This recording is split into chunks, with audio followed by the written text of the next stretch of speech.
follow-up video to the last one, which was my 15th anniversary brew day, and that was where I was rebrewing a recipe that I did 15 years ago when I really didn't know anything about recipe development. I was just a pretty new all-grain brewer at the time, but I was interested in just putting my own recipes together, and that one definitely was.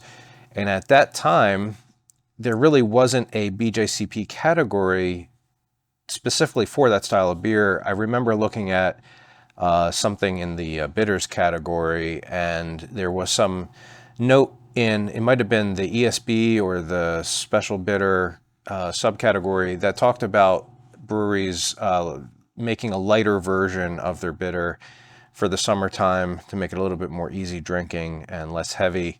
And that's kind of what I was going for at the time. And now in modern BJCP guidelines, there is a British Golden category that's specific to this. So, you know, one of the reasons why I didn't post a follow-up video on this this batch of beer was that I was waiting for the 2022 Motown Mash competition to be completed, and because I wanted to share the results of that, to have like a third party, completely unbiased third party taste this beer and see if I agree with that evaluation or not. Kind of cool news is about this beer is that it actually got a silver medal at that competition. So I do have the 2 score sheets here to let you know what some people thought about it or what they said about it. I've got the recipe file, and then I've also I'm going to taste the beer, and I'll let you know if I agree with the judges' notes, and I'll also let you know what I would do differently next time. Now, again, I was trying to be as faithful to the original recipe that I just threw together 15 years ago before I really knew what was going on. And, you know, it did come out pretty good. I haven't tried this since before the competition, so it's been a while. Now, just to refresh your memory, I did take that original recipe and I split it up, and half of the batch got fermented with the dry Safale SO4 yeast that I used 15 years ago, and then I also took the other half and I fermented it with WLP 002, which is like the London ESB. It's a really highly flocculent strain that leaves a nice malty flavor, and it really does clear up quickly. The SO4 version smells malty. There's really no hop character, and there's also a strange sort of tart, almost like an acidic kind of bite to the aroma, and a little bit of vegetal. Yeah, it's almost like DMS, cooked corn, cooked cabbage. I don't know where that's coming from. There is a little bit of citrus in the aroma. Now going to the WLP 002, which was a liquid strain. This kind of has just a cleaner malt aroma to it. I can kind of pick up a little bit of biscuit and bread crust. It just comes across as much more clean. I can catch a little bit of citrus hop aroma. Now this was Fuggle all the way through, because that's what I did 15 years ago. So it does have a little bit of noble character to it. It's a little earthy, a little citrusy. And now I'll go for the flavor.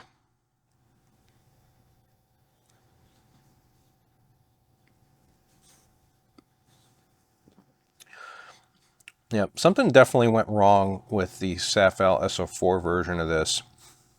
It's there's a real tart flavor, almost metallic, and I get real sort of vegetal character, and it's more so, it's not like hop grassiness, it's definitely more vegetal.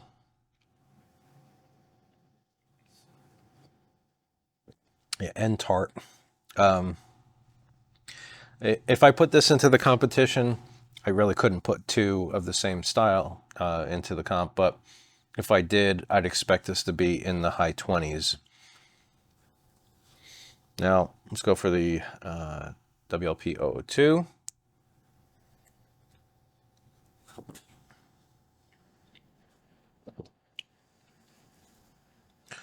It's much more pleasant. I can taste the malt, biscuity, kind of sweet as far as the malt character goes, but the balance is a little bit on the bitter side, but it's a pleasant bitterness. It's not lingering. And there's definitely a kind of an herbal and spicy note going on with the hops. I find this to be really pleasant, and I would definitely brew this again if I just wanted a regular, easy drinking table beer.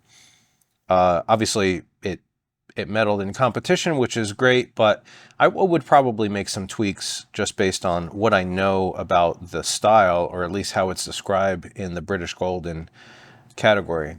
Now, I was a little torn because when I read the style guidelines for the British Golden, this is a little bit less characterful than the description of that style is. It doesn't have a lot of citrusy hop character to it, which I think could really be pushed forward a little bit to be more in line with that style if you're just reading the guidelines. So I'd probably even go a little bit more on the late hop additions on this beer next time if I... Okay, so let's talk a little bit about what the judges thought about this beer. It was judged by a national level judge, so it goes non-BJCP, recognized, certified, national, and then master and grandmaster. So this was like a mid-level judge. Nationals pretty exhibited pretty good skills as far as evaluating a beer, good sensory, good descriptive capability. The other judge was non-BJCP, meaning like they're a judge that probably somebody in the homebrew club that put the competition on, and they were asked to kind of help out to fill out the judging seats. So they usually try putting, the inexperienced judges with the higher level judges so that they can learn about what they're doing. The national judge, I'll put this up on the screen so you don't have to watch me read it to you, but the national judge said an interesting mix of medium herbal and lemony hop notes with some low biscuit and medium low white bread malt notes. Generally clean ester profile with a touch of palm fruit, no diacetyl. 9 out of 12. And then the non-BJCP said lower end of the spectrum for hop aroma and fairly nondescript, very mild malt notes. 5 out of 12. Now, that a really good score sheet kind of has the attribute and then the intensity, and that's one of those skills that better judges start developing. You can kind of really see the difference in experience level here. Then let's talk about flavor. The national judge said medium-high bitterness with more of that lemony and herbal hop combo. Low bready biscuity malt notes are pleasant backdrop. Low palm fruit ester is nice. Off-dry finish. Light cherry ester pops as the beer warms. And then the other judge said moderate bitterness is a star with a touch of citrus notes. The malt character is low and a little biscuity. The finish is a touch dry. And then the overall impression, national judge said really lovely, refreshing beer. I'm really smitten with the hop notes here. Herbal and lemony is such an obvious combo that I haven't thought of before.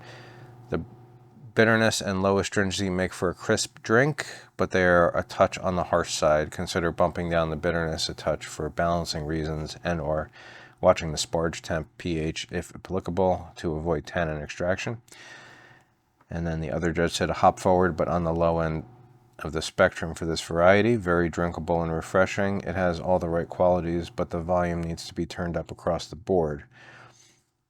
So I'm not really sure, if I agree with everything in that evaluation, but score was 35 out of 50. It was good for a silver medal in the category, which was judged against all of the ESBs as well, because there are not enough British Goldens ever in any given competition to get their own table. So that makes a lot of sense. So probably something like mostly Maris Otter, about, let's say, 5% Crystal 10, and then maybe stick with the 2% Victory Malt to bring in some of that biscuit and nuttiness to round out the malt character. I would skip the Munich But in any case, you're still going to be targeting about a 1045 to 1050 gravity. Ended at 36 IBUs total, which maybe is a little bit high. So maybe stick to the lower end, 30, 32 IBUs, something like that, which for me probably would mean moving a 1/4 ounce of hops from the 60-minute edition down to like the 20-minute or something like that. But I do feel like this beer could definitely stand for a little bit more hop flavor and aroma. So maybe bringing it up to a full 2 ounces with 5-minute remaining, or at flame out or something like that. I would probably also vary the hops more than a single Fuggle. I would probably mix and match some Fuggle and some East Kent Goldings. Maybe even whirlpool an ounce of East Kent Goldings to try to get some of that noble citrus out of it. And if I'm reading the guidelines right down to the details, the other thing is the flavor of the hops. They do mention that citrus flavors are increasingly common. As soon as a judge reads that, they're going to be looking for the citrus. You know, if it's not there, I think some judges will be prone to ding you a little bit on the flavor side if they don't taste that citrus note. So really want to be absolutely sure that you nail that citrus character. I don't think an ounce of Cascade at flame out would be that off the wall. I don't think it's going to push it like particularly American, but it's going to bring in a little bit more of that surefire citrus. I wouldn't go nuts and put Citra hops in there, but something like classically citrus, like something like Cascade, which is relatively low alpha acid, will get you by for that. Other than that, I think I would be most assuredly in that WLP 002 liquid strain. A nice healthy pitch, probably for a 5-gallon batch of this, a really fresh single pack of WLP 002, or the Omega British Ale 8 is the same strain that would do well if it's a fresh pack. So yes, it's probably a decent recipe to brew. I will definitely revisit this style several times because it is a great, easy drinking beer that is, you know, particularly English in flavor, but reminds me a lot of a Kolsch in so many other ways, just without this sort of German, you know, sulfur note that you might get out of a Kolsch. But I would compare this to a Kolsch as far as drinkability is concerned, but if you really want to have a nice variety of different regional beers, especially during the summer, this is just a crushable, very thirst-quenching beer that I would definitely consider to be a summer bitter. Cheers, and I'll see you in the next one.